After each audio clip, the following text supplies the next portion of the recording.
Welcome to the Unquestionably Raw podcast. We're less than 24 hours away from the start of another NBA season. Tonight we have Keith Smith of RealGM.com as our special guest. Keith, thanks again for joining us. Sure, happy to be here. Absolutely. So to start off the show, Keith is going to break down all of today's roster action as teams had to cut down to 15 players. So Keith, I'm going to go to you and let you do your thing. Sure. So theme of the day today was definitely surprises, as well as former players who were first-round picks that are still on rookie scale contracts being waived. So first up was the Boston Celtics. They waived R.J. Hunter. They were basically choosing between Hunter and James Young for their final roster spot. And they had been talking trade with multiple teams around the league, couldn't find anyone to bite on taking either player. So they chose to keep Young around, as his name would imply, a little bit younger than Hunter. And he is a little bit bigger. It's more of a true small forward type. And they like his game. He's come a long way. He had a really nice preseason after some struggles over the course of the offseason. So the Celtics are moving on there. Hunter will find a home somewhere in the league at some point. He's still seen as a good shooter. He's a pretty good passer for his position. So he's definitely going to find a home at some point. Fun, well, not really fun. It's more sad than fun.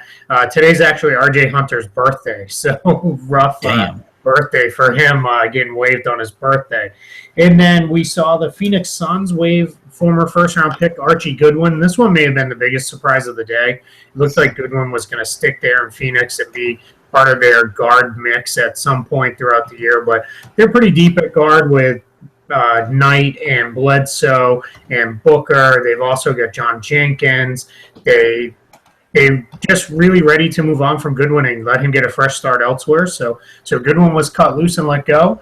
And then he will, again, another player, he'll likely be claimed on waivers. There's a good chance some teams are already interested in poking around and looking at him to see what they can find. Tyler Ennis was originally on the block for the Houston Rockets, did not end up getting waived. They ended up moving Pablo Prigioni instead to keep Ennis around, pulled a little bit of a switcheroo there to right towards the end of the day, right before waivers were due at 5 p.m. Eastern Standard Time. So Ennis is going to stick around in Houston. They need some point guard depth with Patrick Beverley out for quite some time with a knee injury. Doesn't look good. Looks like he might be down for longer than expected. We saw the Memphis Grizzlies officially move on from Jordan Adams, former first-round pick there as well. Adams is a player that the Grizzlies really liked coming out of college, but he just hasn't been able to get healthy. The Detroit Pistons picked up Beno Udrih as a waiver claim, so they will bring him in to be the backup point guard behind Ish Smith. Could even potentially take the starting job from Smith if Smith doesn't perform while Reggie Jackson is out. And then the last big one was Lance Stevenson got the 15th spot in New Orleans over Alonzo G. So he'll be in there. They really need Stevenson. They need his playmaking. Alvin Gentry and Dell Demps both referenced it when asked about the roster cuts today. They really like Alonzo G. They just needed Stevenson's playmaking a little bit more while Holiday and Evans are both out. So those were the big moves throughout the course of the day. Teams are pretty settled in now. We'll see some further movement as some teams have roster spots, and we'll go from there. But as of right now, that's where we're at. Great overview. One that you didn't mention, the Lakers, I was actually happy about, and I know, Keith, you're just as high on him as I am. Thomas Robinson making the team. Yi Jianlin actually asked for his release, which I was like, thank God, because you are not an NBA player. You're going to shake up the joint. So, him asking for his release was perfect for Luke Walton. He was able to, make the easy decision to keep Robinson. And then one that surprised me a little bit but didn't shock me was Anthony Brown being released for in place of Meta World Peace. So, it always surprised me when teams eat a guaranteed contract for a young player. And, I thought he was going to help them, actually, as a backup power forward center. But it was he wasn't happy with the role. I think he thought he was going to play a bigger role. They're going to go small a lot with Deng at power forward. to get Brandon Ingram on the floor, and there just wasn't going to be a lot of minutes for E. Plus, Tarek Black's a guy that they really like. They like what he brings physicality-wise. So he had definitely, he's the one who sought that release out. That was not the plan at the beginning of the day. The Lakers were going to keep him around. I think it's safe to say, Pete, that Keith's a lot higher on E than you are. Yeah, absolutely. I guess so. But to me, he didn't really improve that much from when he was in the league 2011, 2012. So I didn't see that much of a difference. Maybe a little bit stronger, but that's about it. And then Oklahoma City was the other one you talked about, Keith, eating contracts. They let go of Mitch McGary, and Ronnie Price was one that surprised me because they signed him to that curious 2-year deal in the offseason, and I kind of scratched my head on that one. But luckily for Samaj Christon, they kept him and going to develop him as basically the third point guard once Cameron Payne comes back. So we got Samaj Christon now as the backup until dang, why am I drawing a blank? Russell Westbrook. He'll back up Westbrook, but he's Cameron Payne. He'll back up. He'll be the backup now. Nice. Yeah, and they're going to run Oladipo some as the second point guard as well. He'll see some of that time also. So it'll be a little bit of an interesting mix there in OKC. Definitely a surprise to see them eat 2 years of contract for Ronnie Price. So we'll see what happens with that. McGary, not a surprise. They were ready to move on from him. The interesting thing is no NBA team will touch him right now. He's going to have to get his head on straight before a team's willing to pick him up. And it sounds like he's going to go overseas and try to maybe rehab his value a little bit, see if he can get things settled in his personal life and get back ready to go. Interesting note, once he does return to the NBA, he will have to serve a 15-game suspension as soon as he's signed by another team. Yep. And the last two that I want to touch on, Keith, because just in case our listeners are curious, is Houston, because they basically take a chance on a comeback story for Bobby Brown at point guard, and Kyle Wiltshire makes the team. So that kind of leaves Donatas Motiejunas, without a roster spot. Is anything happening with him? It isn't. He wants to play in the NBA. He has several standing offers overseas from overseas clubs. He has them from a couple teams in his home of Lithuania, as well as some of the big teams in Spain, France, and Russia, from what I've been told. But he really wants to make it work in the NBA. He really likes what he could do in the Mike D'Antoni system. As a kind of mobile big that can shoot from the outside. He's pretty solid in pick and roll. The challenge is they just cannot make the money work. I think. Go ahead. Question I have then, like Demo, to me, he's a good NBA player. Yep. If he can fit in with his ability to stretch the floor and all that good stuff, why are no other teams trying to pick him up? You'd think someone would have tried to sign him. Yeah, the challenge is he's a restricted free agent. Yeah. So any offer that not right now, teams don't really have cap space left. There's only a handful that do. So any reasonable offer, Houston's just going to match it, and then they'll move somebody off the roster, probably Kyle Wiltshire towards the back end of the roster there, maybe even Brown, as Pete mentioned, made the team. So we'll see what happens with that. This is just going to be one. If I had to guess at this point, I think we're going to see Motiejunas play overseas this year, and then he'll come back next summer, be still a restricted free agent. I think if he could go back in time, he'd just sign the qualifying offer, play out the year under it. But teams still have some questions about his back health. So we're going to see what happens with that one. It's a kind of a messy situation, not really good for any parties involved in this one. Absolutely. And the last thing that I want to touch on is what's the latest on the Mo Williams situation in Cleveland? Yeah, Cleveland tried to move him right up until the 5 p.m. deadline today. Just the challenge right now is because there's no teams that are clearly tanking anymore. No one's willing to eat a contract just to eat one, and no one's willing to – Cleveland wasn't willing to attach anything resembling a good asset to him.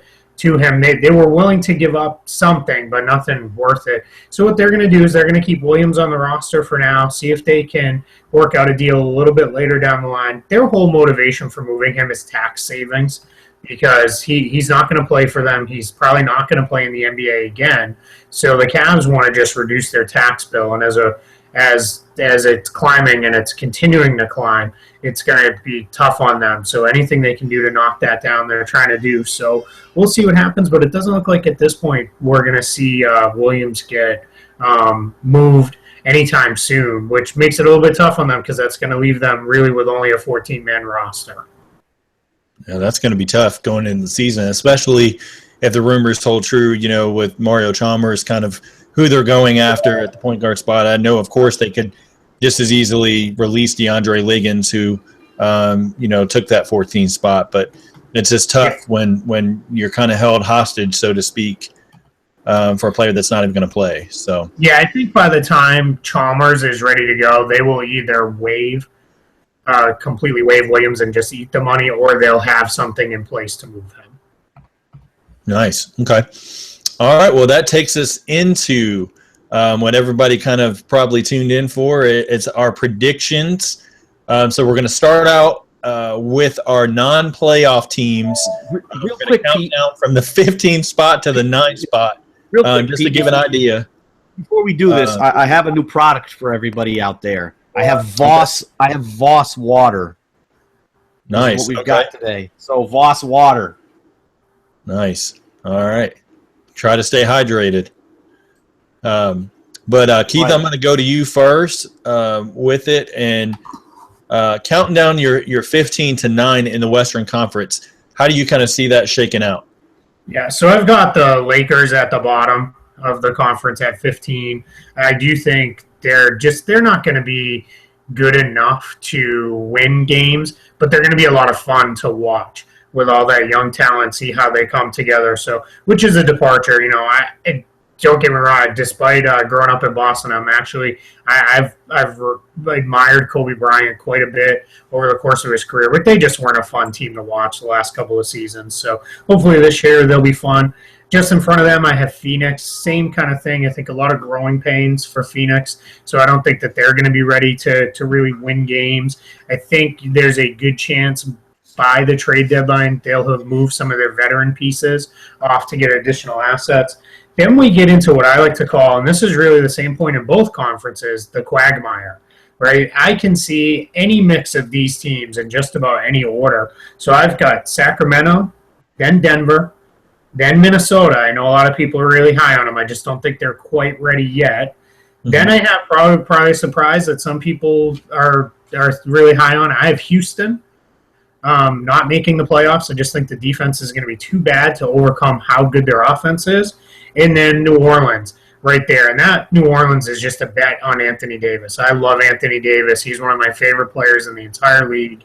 And we saw him a couple years ago drag that Pelicans team to the playoffs. Drew Holiday sounds like maybe he'll be back a little earlier than expected. And they finally have reliable players around Anthony Davis that are at least going to be able to be counted on to be there night in, night out. So that's going to be important for them as they build chemistry. So those are my teams that I have not making the playoffs in the West. Nice. Okay. Gonzo, go ahead and give me your 15 to 9 in the Western Conference. You got your mute on. At 15, I have the LA Lakers, obviously. 14, I have the Phoenix Suns. 13, I have the New Orleans Pelicans. 12, I have the Denver Nuggets. 11, I have the Minnesota Timberwolves. At 10, I have the Oklahoma City Thunder. Ooh, okay. At 9, I have the Sacramento Kings. Ooh, high on the Kings this year. Okay. Gonzo's high on the Kings. I like it. All right. Matt, what's your 15 to 9? Wow. 15. As you know, it's the worst franchise in professional sports, Sacramento Kings. I am not high on them at all. They've proven, I don't care who they have proven that they're just a dysfunctional franchise, and they just cannot win. 14, the Lakers. Although I think the Lakers will be pretty exciting to watch this year. I think they'll play a fun style. Okay. They're going to lose a lot of games, but they'll be fun to watch. Just with the injury, I got the Pelicans 13. Will Anthony Davis stay healthy this year? I think basically every year he's been hurt. Mm-hmm. So I've got them at 13. I'm interested to see how Buddy Hield does. I really like him. We'll talk more about him later. 12, I have the Denver Nuggets. Their defense is just god-awful. So their offense is not good enough to overcome how bad that defense is. 11, a team that you guys all know I like, the Phoenix Suns. I'm a big fan of theirs. I think they're going to surprise some people. I got the Mavericks at 10, and I have the Memphis Grizzlies at 9. With Dallas, we talked about them yesterday, Pete. We don't know. We really don't know what we're going to get with this group, especially Harrison Barnes. To me, he's the big X factor. And then Memphis, Chandler Parsons being out, their bench is weak. I just don't know what they're going to do. So that's my 15 through 9. Okay. I've got 15. I've got the Lakers. I just think they're going to work on developing their guys, and they'll be fun to watch, but not gonna win a lot. 14. I've got the Phoenix Suns. I just think they're a little bit too raw this season. The key's going to be building to make a push next year. I love Devin Booker, and I like T.J. Warren. I just don't think it's enough for this season. 13. I've got the Sacramento Kings. I think defense helps them win some games, but I just don't think it's going to be enough. Like I said in our prediction show, I think Cousins gets moved, and so does Rudy Gay. So, they're there. At 12, I've got the New Orleans Pelicans. The only reason they're a little bit lower is because Tyreek Evans and Drew Holiday are out. I love Anthony Davis. I just don't think there's enough on the roster to kind of push them forward. At number 11, the Denver Nuggets. I am actually high on them this season. I think Jokic and Nurkic are going to be really good. I think Moutier improves a good bit. I like Gary Harris when he comes back healthy. Number 10, I've got the Minnesota Timberwolves. I really like Karl Anthony Towns and Andrew Wiggins and what they're going to do defensively under Tom Thibodeau. But I think they're about a year away from making the playoffs. Number 9, I've got the Dallas Mavericks. Just not enough depth off the bench to get over the hump. But I do think that Seth Curry breaks out this season. I'm just not high on Harrison Barnes being their key free agent piece. So that takes us to the Eastern Conference and picks 15 through 9. So who do you have, Keith? Yeah, I have at the bottom of the East, I have at 15 the Brooklyn Nets.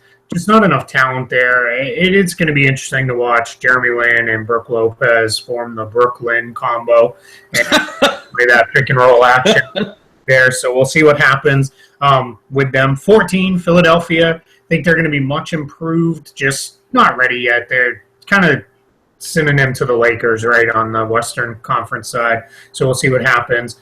Then at 13, I've got the Miami Heat.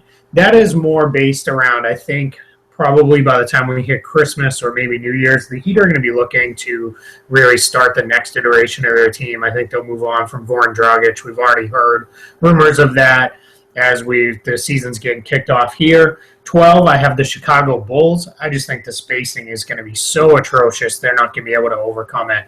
I just don't see it. It's tough to bet against all those veterans and some true star players, but I just can't see how they put it together. 11, I have the Milwaukee Bucks. Had they had Chris Middleton healthy, I would have had them as a playoff team, but as it stands, I think that they will be out there. 10, the Washington Wizards. So this is really, it's again, just like the East. I think from 12 through about 4, you can almost come up with a good reason for any combo. But at 10, I've got the Wizards. I just don't know that they've got enough to crack the playoff grouping. They're not consistent.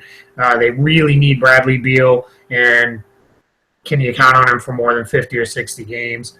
And then at 9, this is probably my surprise, I have the Atlanta Hawks missing the playoffs. Ooh. I think a complete change in identity like they have, where they base their entire offensive system around having 5 shooters on the floor. Now you have 2 decidedly non-shooters, plus you have Dwight Howard, who has a tendency to turn things prickly pretty quick. If he's not getting his way, I just think the Hawks are going to slip out of the playoffs, and I think it's a really good possibility that they move Paul Millsap and potentially Kyle Korver as they look to rebuild into their next iteration of their team. Nice. Okay. Gonzo. At 15, I have the Brooklyn Nets. 14, I have the Philadelphia 76ers. 13th, I have the Miami Heat. 12th, I have the Charlotte Hornets. At 11th, I have the Washington Wizards. At 10, I have the Chicago Bulls. And at 9, I have the Orlando Magic. Okay. Okay. Who you got, Matt? Okay. 15. I got the Brooklyn Nets. They got the worst talent in the NBA. Yeah, Lin can play. Lopez is a good scorer, but I mean they're not even all stars. And then the rest of the team, they're a bunch of D leaguers. The Sixers, I got 14, but I think they're actually going to be fun to watch, especially with Joel Embiid. I think he's going to be absolutely fantastic. Second coming of Dream. I think I said it. You can everybody can beat me up for it. I think he's going to be great. At 13, I have the Miami Heat. I agree with Keith. I think you're going to start to see that rebuild, building around guys like Winslow. At 12, I have the Milwaukee Bucks. I'd like to see Thon Maker get some minutes this year with them, but I don't think he will. Maybe he'll get some spot minutes here and there. 11, the Washington Wizards.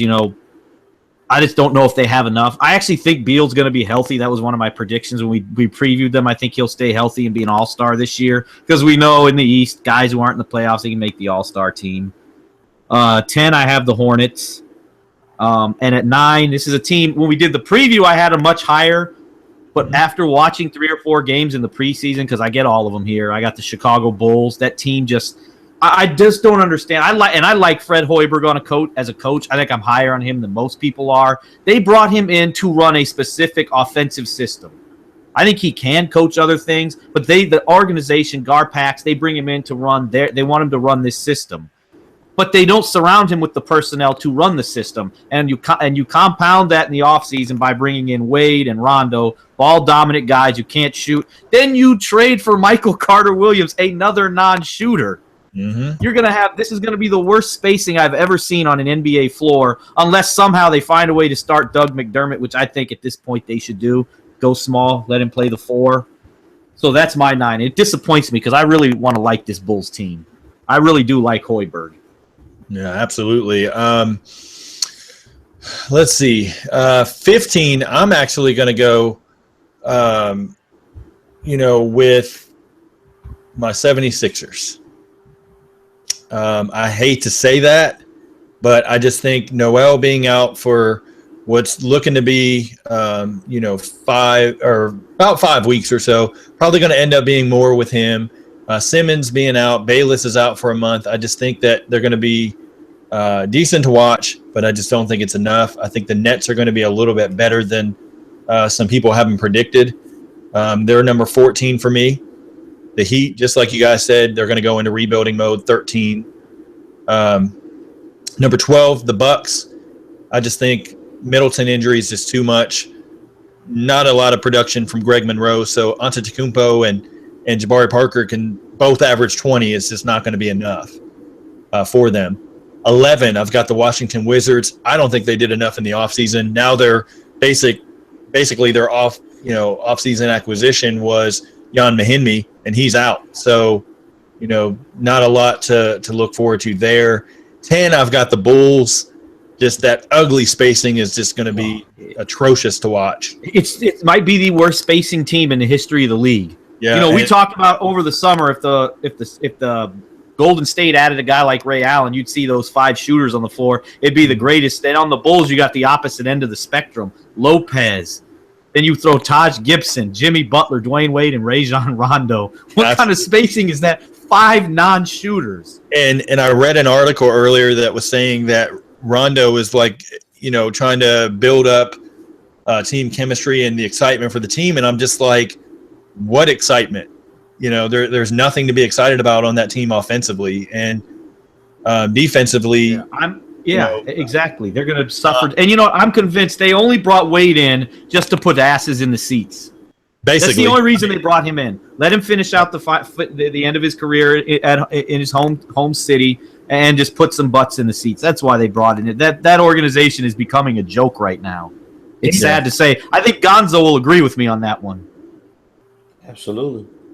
Mm-hmm. Do you guys ever think that when you look at their roster, that's like the roster Byron Scott wanted to coach a couple years ago? Yeah. Oh my God! Right. That's a good. Yes. And I can see Hoiberg. I talked about before looking at Alvin Gentry as maybe being the first coach fired. It's going to be Fred Hoiberg. I mean, I just because they're going to look. packs, Gar packs as we like to call them. They're both going to look for a scapegoat, and it's going to be Fred Hoiberg. And you know what's sad is it's not his fault. No, he just has I know Jimmy Butler gets on him a little bit because he's not hard on. Does he realize if he actually really goes hard and he could die of a heart attack? He can only go so hard and yell and scream. I mean, he's had the heart surgery, so I don't know if Jimmy Butler realized that. Right, he's not Tom Thibodeau. No, and then rounding out number 9, I've got the Orlando Magic. They narrowly missed that A seed. I'm very high on what they're going to be able to do this season on the defensive end. So I can't get them in, put them in the playoffs right now. But that brings us to the playoff teams. We're going to start with the Western Conference, and Keith, I'm going to you. So at 8, I have Oklahoma City. Just too much change without Kevin Durant there, and then I like some of the pieces they brought in, Victor Oladipo and Domantas Sabonis. I just think they're going to struggle, but I'm not going to bet against Russell Westbrook dragging them into the playoffs. I think he's got enough around him to do that. At 7, I have the Dallas Mavericks. I know it's popular to pick against the Mavericks, but I'm not going against Rick Carlisle. He's just too good of a coach. He'll figure it out. 6, Memphis Grizzlies. They're basically going to be what they've been the last couple years. They'll go out. They're going to really still be that grit and grind team. They'll play such solid defense. It'll be tough for them to lose a lot of games, and they'll be in it just about every night. 5, the Utah Jazz. It's finally time to step forward. Gordon Hayward injury to start things off. That sucks, but I think they've got enough to bounce back from it. And then when he does come back, it'll be about time when they need a little bit of a pickup. 4, Portland Trailblazers. I love everything Portland's building up there. I think they've got a really good team. It's just they're just tough, with Golden State and San Antonio out there, as well as my number 3 team, the LA Clippers. So I think the Clippers, they're locked into 3. They're just a little bit behind San Antonio. I think the Clippers close that gap a little, but it's more San Antonio coming back to them. So obviously I have them at number 2, and then 1, Golden State. You can't pick anybody but them at the top of the conference, and they're going to probably steamroll. I don't know that they're going to win, 70 games even this year. It might only be 67, 68, but I think that's going to be more of a go into coast mode, get guys some rest, those types of things. Absolutely. Gonzo, who are your playoff teams in the West? At 8, I got the Mavs, and I choose the Mavs. I know they're going to make the playoffs due to the fact that they have enough veterans with enough playoff experience. You got Bogut, you got Dirk Nowitzki, Harrison Barnes, Darren Williams, Wesley Matthews, you name it. They have more playoff experience on that team than a team like OKC, who I think will not make the playoffs due to the fact that Russell Westbrook, I don't care how much of a stat stuffer he is not a team leader or really a team player. If you watch basketball enough, you know most of his assists are on accident. They're not on purpose. So I got the Mavs 8. I got 7. I got Utah. I got the Utah Jazz. I think they might struggle a little bit early due to the fact that they don't have Gordon Hayward. 6. I'm going with the Memphis Grizzlies. I think if they're healthy and they're playing that grindhouse defense, I think they could be a 6 seed. I think they're better than Utah and Dallas. At 5, I got the Houston Rockets. I know that they don't have Patrick Beverly, but I think they have enough offense to at least stay in most of their games. At 4, I got the Clippers. I like the Clippers. I've always been rooting for Chris Paul, but I don't see them as being really elite. I think the Blazers are a better team. I think they got 2 stars. I think they got Allen Crabbe coming off the bench, and I think they have Evan Turner now coming off the bench and kind of being a facilitator. I think he could possibly be decent in that spot with the other young talent they have, like Aminu, Mo Harkless, and I think Plumlee. I think they can be in the 3 spot in the West. 2, I have San Antonio Spurs, obviously. And at number 1, I have the soon-to-be NBA champions, the Golden State Warriors. Gonzo just gave his prediction for champion. That's all right. That's all right. Matt, who you got? Okay, at number 8, I have the Utah Jazz. This was tough for me. All the way, really, from like 8 all the way up to 4 was tough. I could have made a case for all these teams that I have in. But I have Utah with 8, just Gordon Hayward being out about a month. I think that's going to drop them a little bit. 7, I have Portland. At 6, this is my very popular pick right here. I have the Minnesota Timberwolves. I think Tibbs is going to make this a top 5 defensive club in the league. I really do. They've got the personnel to do it. I think they'll buy in. I think their bench may end up being a little better than people think. Towns is going to ascend as a top 5 player by the end of the year. The guy's fantastic. Wiggins is going to be a top-rate scorer. He'll be fantastic. Levine's going to be great. This is just a fantastic young basketball team. 5, I have the Houston Rockets. I don't think Patrick Beverley's injury is going to hurt as much as a lot do. If we remember correctly, 2 years ago, the Rockets were the 2 seed. Beverley missed a lot of games. It didn't hurt them. So I don't think that's as big of a loss as people think. And they got a lot of offensive talent on that team. They've got some guys who can get in and defend, but that's not D'Antoni's biggest strength. I got OKC at number 4. I trust Russell Westbrook. I love Oladipo on this team. I'm a big Steven Adams guy. He was in my top 25. You got Sabonis. You got the Cantor man. Cameron Payne's going to come back. He looked pretty good in Summer League from time to time, so I think he'll be a good backup point guard for them. Hopefully they can get some shooting out of Anthony Morrow because that'll be huge for this basketball team. At 3, I got the Los Angeles Clippers. I mean, I don't really have to say much. They are who they are. They just got to stay healthy. I've got San Antonio at 2, and I know I had been going on and on that Golden State would only win 57, 58 games. I'm scrapping that prediction after watching them in the preseason. And, of course, then the Golden State Warriors. I could see them winning between 65 and 70. They're not going to win over 70. If they hit the 70 mark, kind of like when the Bulls won 72 the next year, last game of the season to win 70, they lost. So I could see Golden State maybe winning 70. I'm not predicting that. I think more than likely 66, 67 wins. But I won't be surprised if they get 70. Okay. This team's going to be fantastic. Number 8, I've got OKC barely edging into the A spot. I think that they have the edge over Dallas just because I think Russell and Oladipo and Steven Adams kind of push them in just barely, like I said. 7, I've got the Utah Jazz only because I think the injury to Gordon Hayward's going to have them, kind of starting out a little slow. And I don't think that Joe Johnson is going to help them in that interim as much as people think. I do look for a vastly improved Rudy Gobert this season. 6, I've got the Houston Rockets.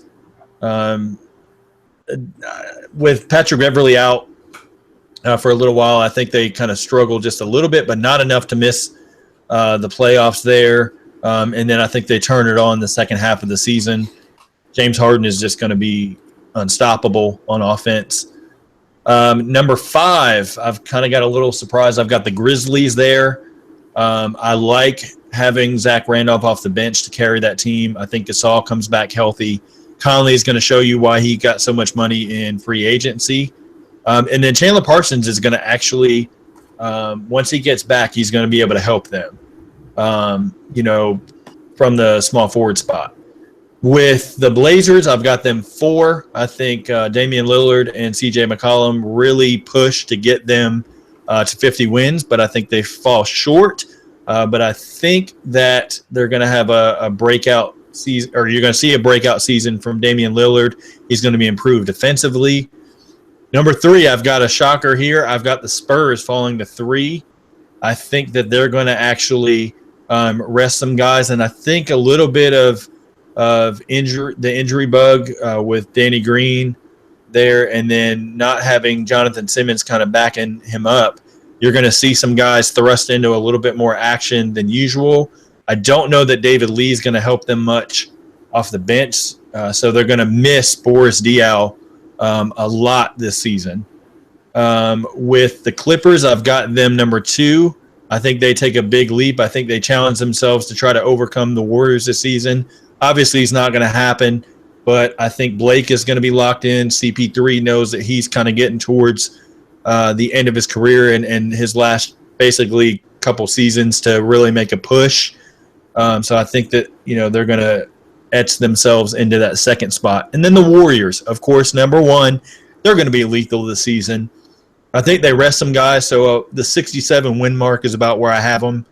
But, not to the point that they're going to try to get 74 wins. No. I don't think they care about that. I think it's all about bringing that championship to California. Back to the Bay Area. Yeah. Question for everybody. Yeah. Seriously, would you all be shocked if they won 7-0? Would that be shocking to anybody? No. I wouldn't be shocked. I think they've got more than enough talent to do it, and there's gonna be games where they're gonna win games almost in spite of themselves, just because of kind of like the other night when they played Portland. Yeah. I mean, look at it. It's ridiculous when two guys who are major parts of the team could have terrible nights, and it just might not matter. So exactly. So it wouldn't shock me. I just don't think they're going to push that hard this year. No. See, you know what's funny? A guy, I forgot who it was on NBA radio, was saying he's predicting that two guys on that team will score 50 in the same game. After seeing with Curry and KD on Friday night, I wouldn't be shocked either. Take two of those guys get hot, I could see it. I mean, look at Kyrie and LeBron in the finals. They went for 42, 44 each. I could see Durant and Curry or one of the two of them going for 50. Especially with the way both of them shoot threes. Exactly. I think Golden State will match last year's win total. I think they go 73-9. 73. Okay. They will win this year. It's going to be totally different. I like it. See? And I'm telling you now, and everybody knows my prediction. I've said this since Kevin Durant came over. This year, if we see a Cleveland and Golden State final, I'm going to tell you now, Cleveland won't win a game. Damn. Wow. Okay. Well, we know Gonzo's finals prediction. Yeah, we got the replay too, though. So if he's right, we've got the video to prove it. Yeah. But going to the Eastern Conference, the 8 playoff teams. Who you got, Keith? So I've got Orlando in the 8th spot. I think they're going to be one of the absolute best defensive teams in the league. Defense travels. You can really do a lot when you're a good defensive team. They're going to struggle offensively, so it might be a lot of 85, 83 type games. Might not be the most fun teams to watch play. Might be a little bit like that Cardinals-Seahawks game last night that everyone loves so much. So we'll see. But I think Frank Vogel's going to get the defense there, and then they've got another move in them to get a scorer and a shooter when they need it. And then at 7, I have Detroit. I had Detroit much higher. I had them in the 3 to 4 range in the East. I was very high on them. But then I think it was a challenge with them missing Reggie Jackson. That's going to be a problem, so I think they will have a hard time there. Then I have the Knicks in the 6th spot. So just too much talent on that team. Porzingis is going to step up so much, so I think they will get there. Indiana in 5. So I'm not as high on the Pacers. I think missing George Hill is going to be big for them. They've got Jeff Teague, Paul George, and Monte Ellis, 3 guys who really need the ball to be successful. And that's, tough when you have that many guys. If they shift Ellis to a 6-man role or really stagger things, so he's playing a lot of minutes with the bench units, then I can see them being a little bit better. But for right now, I just don't see it all coming together. 4, I have Toronto. I have them sliding back a little bit. I had them actually challenging Cleveland for the 1 spot, based more on Cleveland going into coast mode. But without Jared Sullinger, they're going to struggle. They don't have a lot of depth at power forward. Patrick Patterson's really the only other guy they have there. Sullinger was also going to be, in effect, the backup center until Jakob Poeltl was ready to go. So that's a huge loss for them, and I don't know that they're going to be able to overcome it quite as easily as some are thinking, as well as DeMar DeRozan and Kyle Lowry both had almost career years last year, so a little bit of regression could be in store there. 3, I have the Charlotte Hornets. I think the Hornets are going to be terrific this year. I don't see them sliding back like a lot of other people do. I think Roy Hibbert's actually going to help them a lot on the defensive end, give them a real presence inside. I think that'll allow Cody Zeller to do what he should do, which is get up and down the floor, run the floor, not have to worry quite so much about being the defender. And then I think Michael Kidd-Gilchrist being back healthy is really going to help, and their offense should be solid as well. 2, I have the Boston Celtics. I think Al Horford's going to really change things. People are underestimating how much swapping Sullinger for Horford is an upgrade for Boston. It is massive. One of the things they struggled with was shooting out of the pick and roll, pick and pop game. Horford's an excellent knockdown shooter there. Plus, he's a really good, solid, heady defender. People say Sullinger's a better rebounder, but Sullinger's individual rebounding rate is solid. But what happens a lot of times is because he's very slow to close out, he's slow in rotations. The team ends up out of position, and that ends up hurting them together collectively on the board. So I think Horford's going to be huge. And then I have Cleveland. I thought Toronto, maybe Boston could challenge them, but it just something really in the last week or so, watching them play, hearing them talk, they seem a little more locked in. I don't think they're going to win a ton of games. I think it'll probably be 55, 56 games. I mean, that's a good amount, don't get me wrong. But I think they'll go into coast mode again.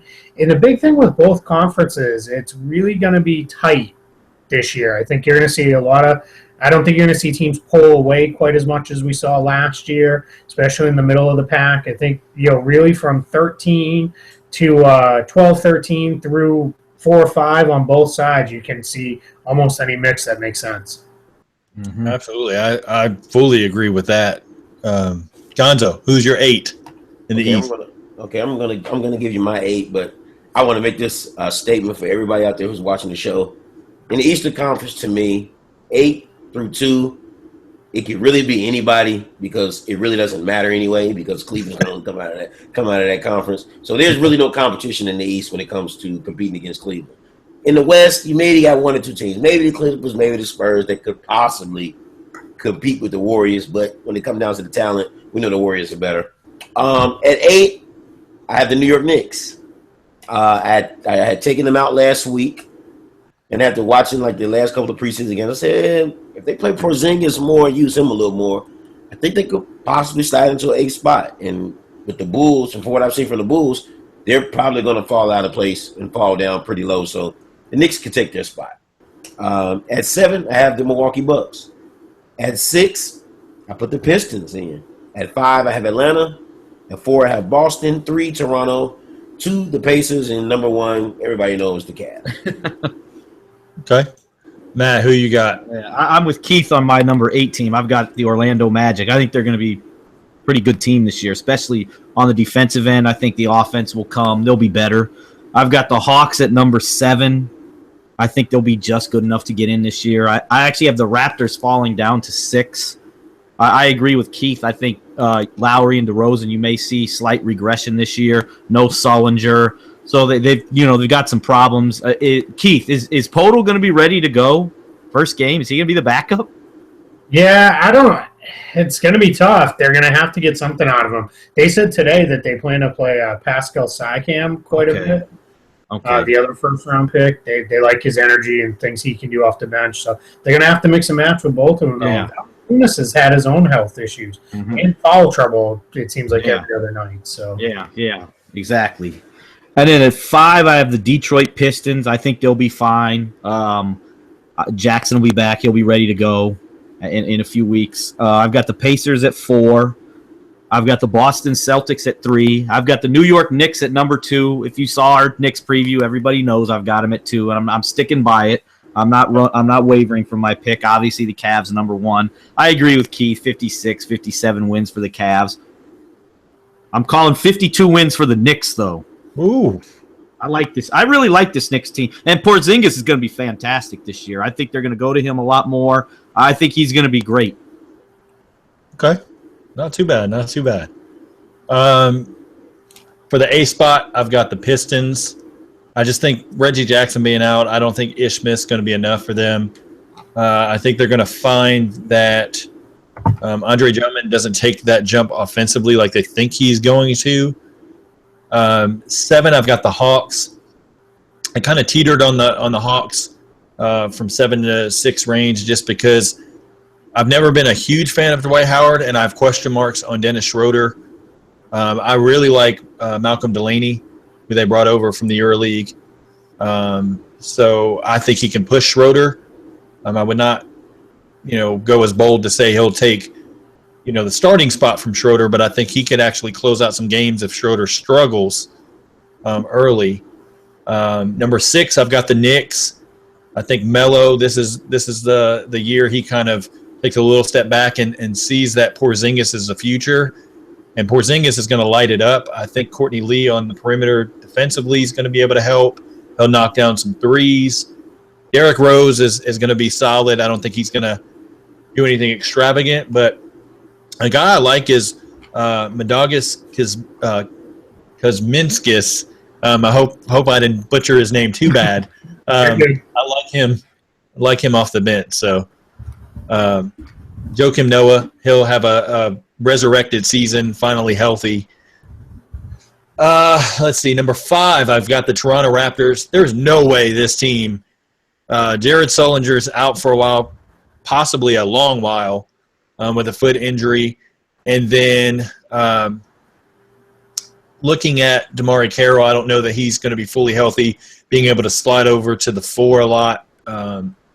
Keith, I know you mentioned their rookie probably starting games maybe because they like Patrick Patterson off the bench.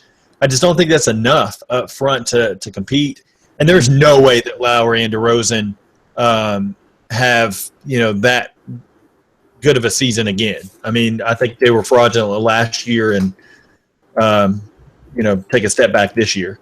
4, I've got the Charlotte Hornets. I kind of wavered a couple weeks ago having them even in the playoffs, and I think they're going to just bounce right back.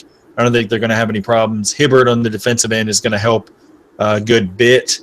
I think with Kid Gilchrist, we saw this morning his awkward 3-point shot where he steps in, and it's weird looking, but if he can do anything shooting-wise, it's going to be a help. And, of course, defensively, we know what he's going to bring. And then Bellinelli, I think he's going to be able to shoot off the bench and provide some scoring there to make up for Jeremy Lin, departing to Brooklyn. 3, I've got the Pacers. I'm just high on Paul George. Miles Turner is another one I'm high on. I think he has a good season. And Al Jefferson off the bench is just going to kill teams on the second unit. And a guy that I haven't liked the last few years is Monte Ellis, but I think he's got a renewed season ahead of him. So I got them 3. 2, I've got the Boston Celtics. They go over the 50-win mark this season. I just love Brad Stevens as a coach. I like Isaiah Thomas. Marcus Smart, I hope he comes back healthy. He can play the 2 and the backup point. Terry Rozier is going to probably be in the rotation at some point. I think he'll provide scoring. And Al Horford. He's going to make a big difference in the locker room and help as a veteran presence there. And then the Cavs, of course, number 1. They're going to basically hit the 56-57 win mark as they go for back-to-back titles. So nice. Going into our awards, we're going into our kind of conference finals for both conferences, and then we're going to do our NBA Finals matchup. Keith, I'm going to go to you, so we're going to do the conference finals. Let's start with the Western Conference, and then after you give those, go ahead and give me the Eastern Conference. So I've got the Warriors and the Clippers in the West. I think the Clippers will finally get past the Spurs in the playoffs and make that push. I think the Warriors will dispatch them pretty quickly, though, and move on to the finals. And then in the East, I've got Cleveland and Boston there. So kind of chalk, more or less. But I think those are the 4 teams I can see kind of making it through the grind of the season. And then that leaves us with the three-peat of the finals, the closeout of the trilogy, whatever you want to call it. Now I've got the Warriors over the Cavs in 5, so I think the Warriors just too much for them. And the Cavs did it last year. They not that they're content with the 1 title, but I think the Warriors are going to come back, a little hungry and ready to get that thing back to the Bay. Nice. All right, Gonzo. You're up, and who do you have for the conference finals for both conferences? And then you already alluded to the finals, but go ahead and tell everybody again who you got. Western Conference, I have the Warriors and the San Antonio Spurs. The Warriors will sweep the conference finals and go straight to the NBA finals. Then I have the Cleveland Cavaliers and the Indiana Pacers. We'll go 7 games. Cleveland will come out on top and make it to the NBA Finals. And then Cleveland will take on Golden State in the finals, and Golden State will win 4-0. Yes.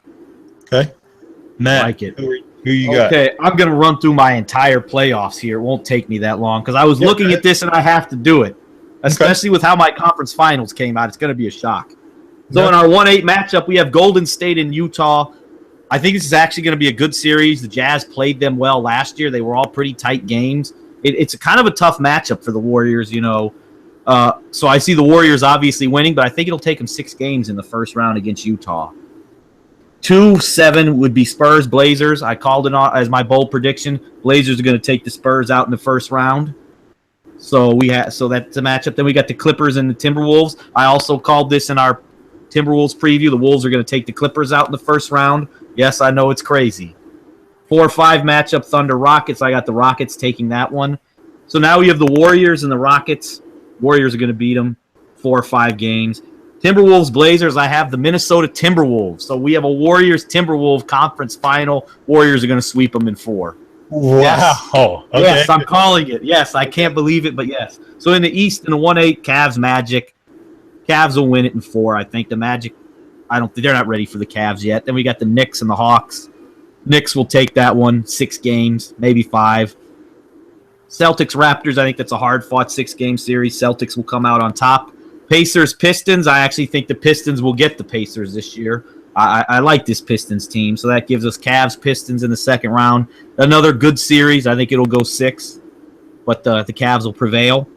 Then we have so now we've got the Celtics and the Knicks. Or I didn't do the Knicks. Yeah, I said Knicks Hawks. So we got the Celtics and the Knicks. I've got the Knicks winning that one in another tough series, 6 games.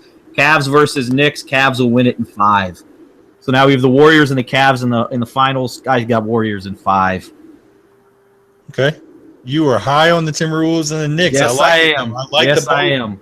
I'm going with some boldness here. I could be totally wrong and look like an asshole at the end of the year, but you know what? It's my list. It's my pick. Hey, all the 30-team bold predictions that we did, this is definitely by far the boldest any of us have gone. I want to thank my cousin Nolan for this. He's in 8th grade, and he told me over the summer, will you give me $100 if the Timberwolves get to the conference finals? And I just laughed at him and said, no way. Then I'm going through my list and all these. I'm like, go to the conference finals.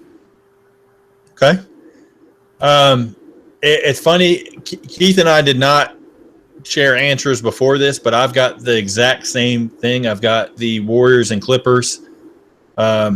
Warriors take out the Clippers, in pretty quick fashion. The Cavaliers and the Celtics. I actually think that the Celtics give the Cavs a little bit of trouble, and they take it 6 games for the Cavs. Because if you look at the Raptors last season, this Celtics team is a hell of a lot better than the Raptors were last year. Getting there on sheer luck. So I think it's going to end up, of course, being the Cavs and the Warriors. And the Warriors give up 1 game. They slip and just barely lose. But Warriors NBA champions in 5 games. So that takes us now into our awards section as we get near the end of the show. So we're going to roll to the Rookie of the Year. We're going to do how this is going to work is each of us is going to give our runner-up for the award. And then we're going to give our selection who we think is going to win the award. So, Keith, I'm going to you first. Who do you have for the Rookie of the Year runner-up and Rookie of the Year selection? So, runner-up, I think will be Brandon Ingram. I would have picked Ben Simmons here, but obviously he's going to miss so much time and he'll be out of the running. So I think Ingram's going to come in. He's a ready-made scorer. He's going to come right off the bench early, probably put in 10, 12 points a game. And with the way Rookie of the Year has been going, that should be enough to get him the runner-up. And then my Rookie of the Year this year, I think, will be Joel Embiid. Yes. I think if you do enough in whatever minutes they give him, both scoring, blocking shots, rebounding. And I think there's going to be a little bit of almost sentimentality to, everything this guy has gone through to get back onto the court after missing 2 full years. I think you're going to see him get the kind of quote-unquote popular vote there as well. So those are my picks. Okay. Gonzo, who you got for runner-up, Rookie of the Year, and Rookie of the Year? runner-up, I have Thon Maker for the Milwaukee Bucks. Nice. Ooh, And for okay. Rookie of the Year, I have Joel Embiid for the Philadelphia 76ers. Oh, Nice. yes. Bold pick with Thon Maker. Okay. Who you got, Matt? I told y'all we would get to Buddy Hield later when we were talking about the Pelicans. I have Buddy Hield as my runner-up. I think he's going to score some buckets off the bench. That'll be enough to get him some votes, like Keith said, with the scoring with Ingram. And my Rookie of the Year, I think we may have unanimous here so far. I'm going Joel Embiid. I talked about him earlier. The guy's fantastic. I mean, this guy's getting 13 points in like 16 minutes. He's blocking shots. He's rebounding. Made some threes, I think. The guy just looks incredible. Absolutely. I'm going to go for a different take with my Rookie of the Year runner-up. I've actually got Marquise Chris. Nice. Phoenix Suns. I think that Jared Dudley kind of moves out of the way pretty quickly, and they try to develop Marquise Chris, and he's going to have some foul trouble, but I think he's going to be a nice piece, and I think guys like Chris Dunn and Buddy Hield, guys that people projected, I don't know that they're going to have as quick of a start as many believe. So, basically I just, put Chris in there. I'm trying to go bold with my prediction there. So, and it is unanimous for the Rookie of the Year, Joel Embiid. I am quick, a huge, Go ahead, Matt. your Marcus Chris. I like Marcus Chris there. I don't know if that's as bold as you might think. He's going to be really good. Yeah. And he's going to play. I like him. Yeah. I think he's worlds, ahead of Dragan Bender right now. And basically Chris is going to be the future at power forward. So with Embiid, I'm a huge Sixers fan, as many already know. Yeah. I think he is going to put on a show and really show people what he's kind of worked on. We saw kind of the mock video from Bill Simmons earlier in the offseason, and I kind of had to chuckle, but some of those moves, I mean, being able to cross a dude up, yes, it was against, basically a 5'10" trainer, but he's going to be able to do those moves as the season goes on, and defensively, he's able to block shots, and he's the future of that team right alongside Ben Simmons. So moving into the next award, we've got Defensive Player of the Year runner-up and Defensive Player of the Year. Who do you have, Keith? Runner-up, I have Rudy Gobert. It's going to be, the linchpin of the defense there in Utah. So, he'll be terrific. He's only getting better, and I think he'll get the recognition this year because the team will make the playoffs. And then the winner, I'm not going against him until he shows that he's not, is Kawhi Leonard. Guy is he does things we've never seen defensively. And, I know people want to say, he's like Scottie Pippen. He's better than Scottie Pippen was as a defender just because he's so much longer and quicker. And I love Scottie Pippen, but Kawhi can there's not a position on the floor he can't defend. And his hands they're just huge.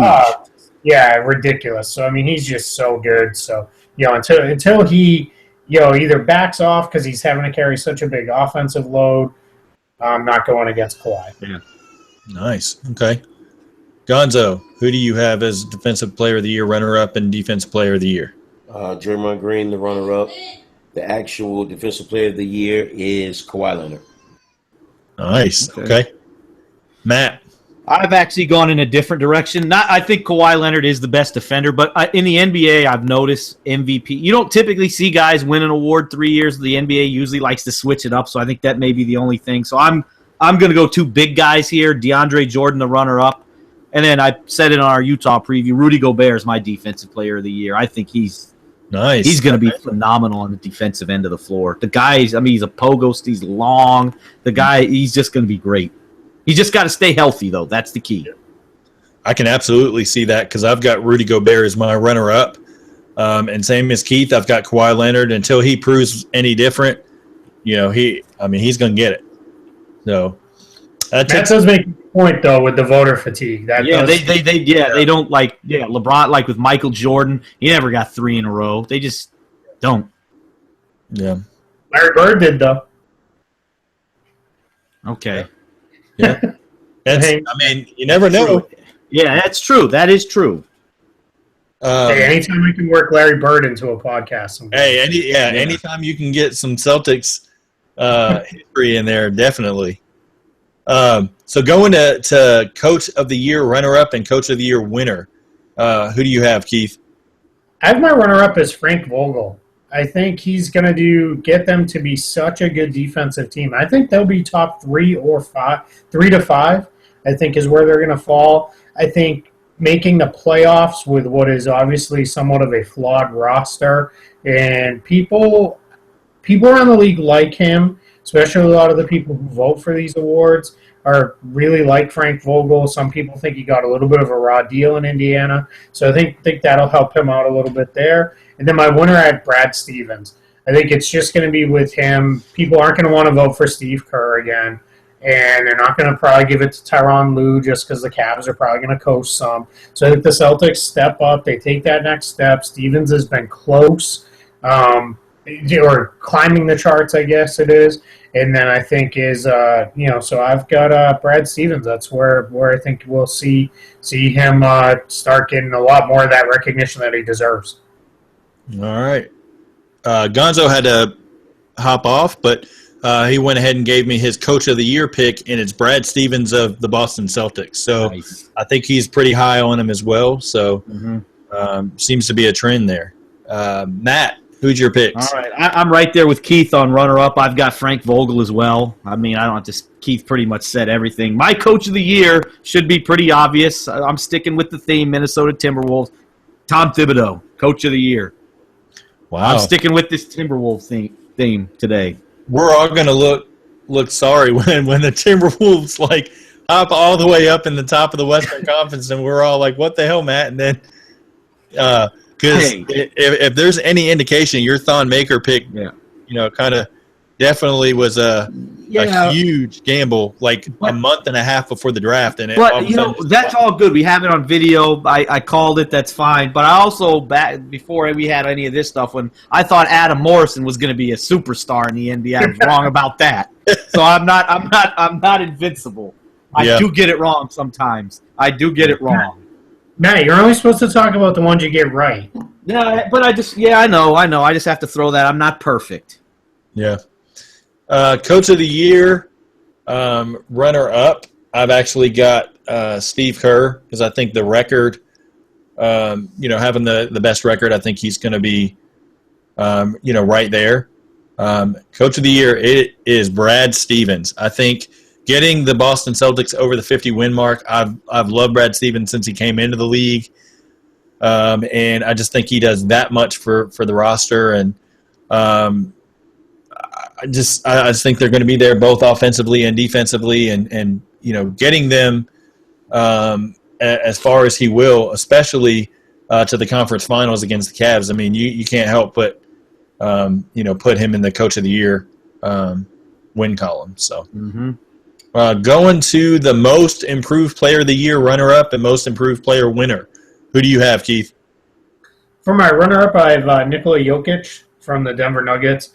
He was really starting to come on towards the end of last year. I think this year he's really going to establish himself as probably somewhere close to a 15-10 player with pretty good efficiency numbers as well. And then my winner I actually have is Jabari Parker. He had an outstanding second half of the season. I think this year, especially with Chris Middleton being out, I think you're going to see Parker score 20-plus points per game and be big time for the Milwaukee Bucks and really step up. Most Improved tends to be one of those awards. A lot of times you see them throw it to a guy whose team maybe didn't make the playoffs, just as a little bit of recognition there. I'm going to cheat a little bit here because I want to throw in one other name.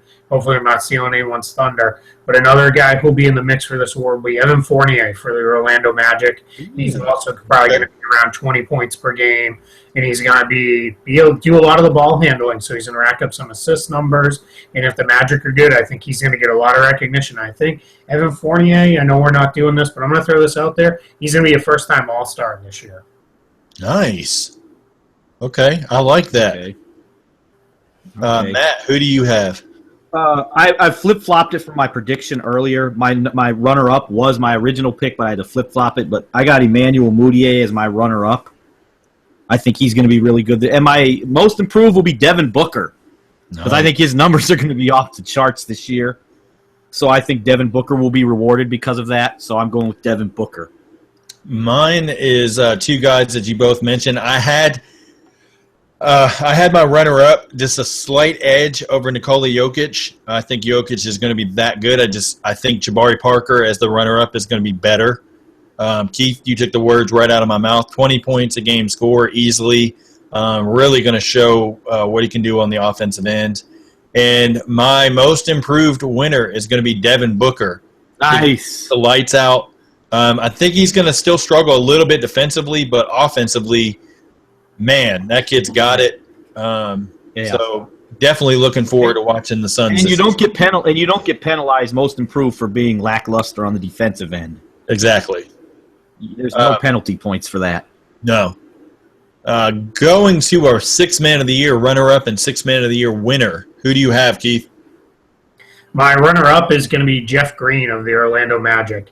He has been excellent this preseason. He's probably actually been the Magic's best player throughout the course of the entire preseason. He's going to play a lot of minutes off the bench at both the 3 and the 4. He may even potentially work in at the 2 every once in a while in the right kind of matchup. So I think he's going to be really, really good.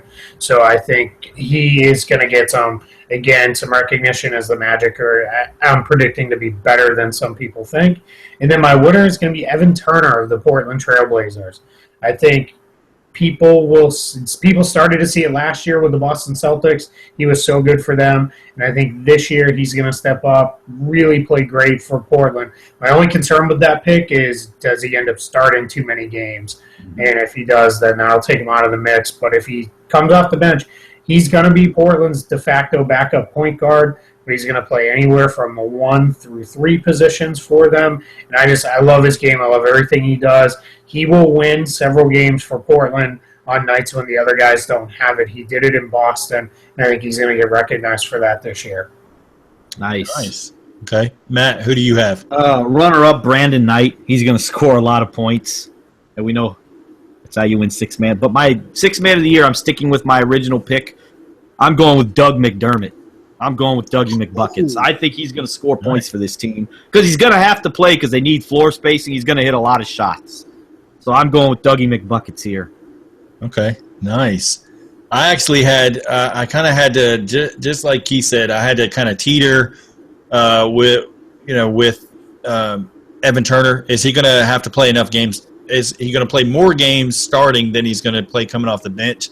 So I have him right there, but I have him in the 3rd spot.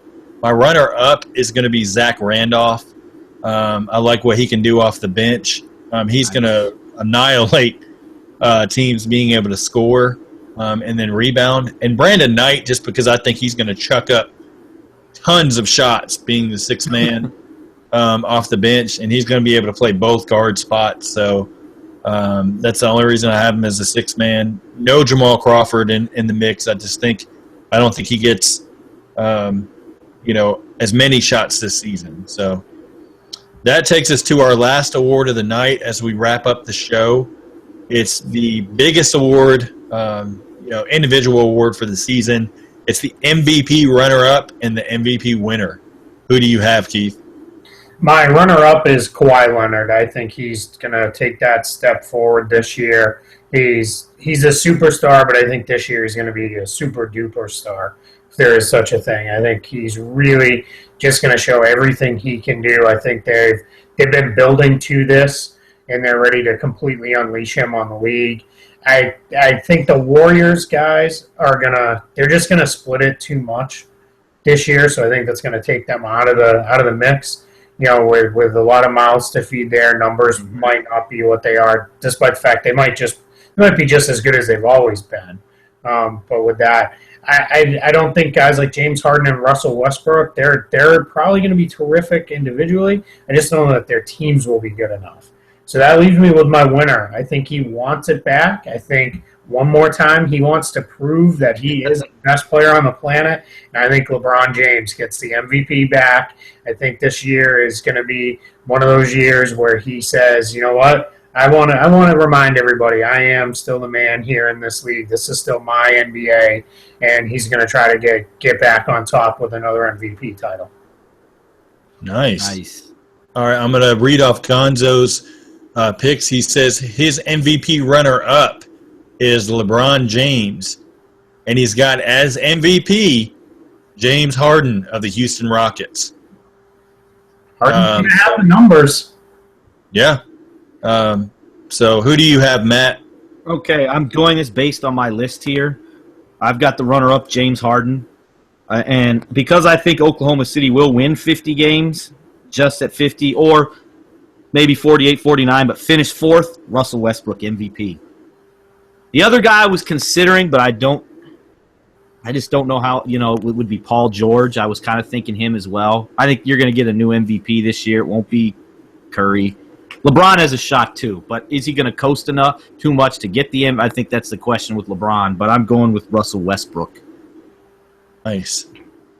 I'm going to go with an actual shocker as my runner-up. I haven't seen anybody have this guy.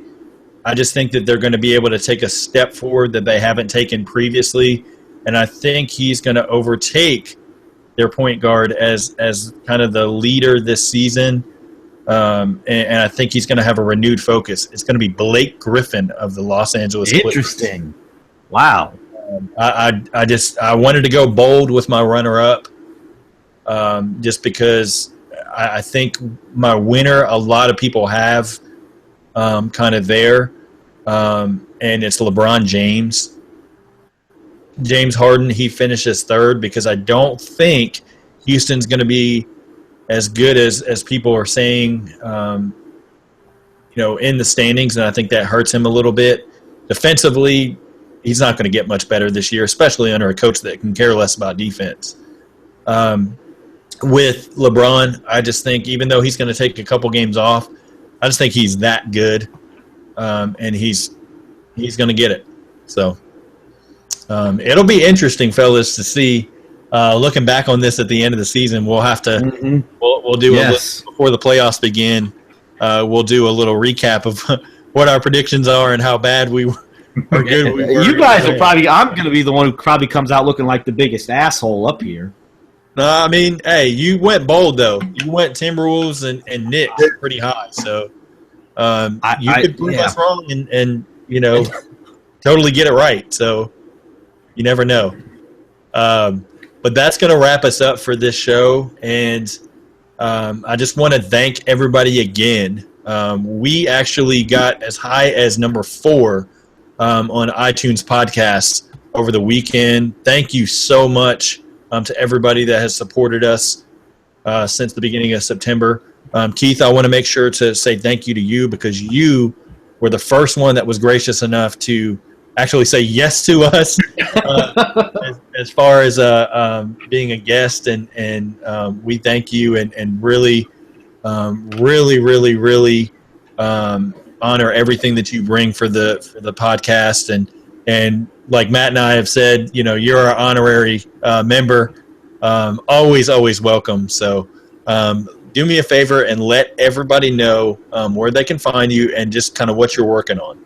Sure. First, thank you so much for those kind words, and I'll be sure to remember that when you guys are big time and I'm begging to come on. So, yeah. Hey, it's congratulations on all your success. It's fantastic. It's you guys know your stuff. There's a lot of people out there that they want to talk basketball. They want to listen to basketball talk, and when people have strong opinions and they also know their stuff and back it up, that's huge. So I've been happy to be a small part of it. With you all this year. So as far as where you can find me on Twitter at Keith Smith NBA. I tweet a lot recently about minor waiver moves and those kind of things that maybe some general fans don't quite pick up on, but that's just about done now. But It'll be the season's getting ready to crank up here tomorrow. You can find my written work at realgm.com. I'll have a piece about looking at cap space for 2017 summer. Now that rosters have settled in a bit, our kind of second piece look, we do these throughout the year on regular intervals of what projected cap space looks like. Going to try to get that out a little bit later this week. And then for today's fastbreak.com, we actually just announced really cool project. I'm very excited to get started. We're launching what we're calling the Skip Pass. So what the Skip Pass is, it's your daily wrap-up around the league. And we're saying if you don't have the time and you want to skip League Pass, hop on the Skip Pass, and you'll be able to see and read about everything that went on. So what I'm going to do is I'm going to watch a handful of focus games each night. I'm going to give you some nuggets and news that you may not be able to see just by taking a look at a box score, reading a recap. And I've got a team full of assisters out there, is what we're calling them. They're gonna feed me some of those things. So if you're looking for how many threes did Steph Curry hit, look in the box score. Steph Curry kept getting switched on to James Harden and taking him off the dribble. Those are the kind of things you might get out of the Skip Pass. So we're really excited to launch that. And then as well as throughout the course of the year, you can find Celtics-related material at CelticsBlog.com. Really happy to be part of the team there, covering my hometown team I grew up with, rooting for, and following my entire life as they embark on what should hopefully be a really exciting season. So can't wait for things to tip off tomorrow night. Should be a really fun season. Mm-hmm. Absolutely, we are more than excited for tomorrow opening games. But I want to say something real quick, just because I know it's not basketball related. And it's actually national news. Amazing. Well, it should be. Chicago Cubs in the World Series. Absolutely. Yes. Absolutely. I know we're previewing, but I got to say it. Thank goodness the Warriors have the late game, because I got to watch my Cubbies. That may never happen in my lifetime again. So for the listeners, Matt, tell everybody the last time that the Cubs won the World Series, just so last time they won the World Series, I want to say 1908. The last time they were in the World Series was 1945. Absolutely. So it's been 71 years since they've even been to the World Series. If you're listening and you're not a baseball fan, you can't help but just smile and root for the Cubs. I'm a Phillies fan, and I am like all over the bandwagon of the Cubs. I love seeing kind of Cinderella stories, and this is it for me. So, and after the heartbreak that was Bartman in 2003, I was watching the game at my grandpa's house when Bartman reached over and Moises Alou couldn't catch the foul ball. It was devastating, and so to see a Saturday night was a beautiful thing. Absolutely. So as we get into the regular season, which kicks off tomorrow night, I want to let everybody know. If you've kind of supported the podcast, we've done a lot of these since the beginning of September, trying to knock out all the season previews. We are actually going to start this coming Sunday. We'll begin our twice weekly podcast. We're going to do Sundays and Wednesdays, and we'll get out the tweeted time. We're going to try to do them the same time every Wednesday and Sunday, just so it's consistent. But throughout the season, we're going to look at all the NBA action that's gone on the previous days of each podcast, and then looking forward to some of the key games that are coming up on the schedule, individual performances, whether guys are hot or cold, just different news and notes throughout. And we'll have plenty of special guests. Keith will come on with us. Some of our other beat writers that we've had for each teams are coming back on. As well as our other panelists throughout the year. So it's going to be fun and exciting. Please go to iTunes. You can download us, the Unquestionably Raw podcast. We are trying. Our next goal is to get to number 1 at some point on the overall podcasts. And click subscribe. Give us a written review. Please, a 5-star review if you can. And then go to YouTube. You can go to the Unquestionably Raw page there. Like the videos, leave us a comment underneath the videos. We'd greatly appreciate it. Subscribe. And, subscribe as well. And, hope you look forward to tomorrow night as much as we are. And we will see you all on Sunday.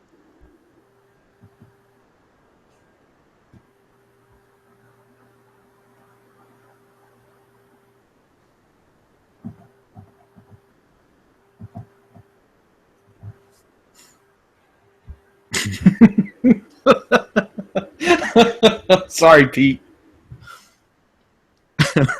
Oh, shit.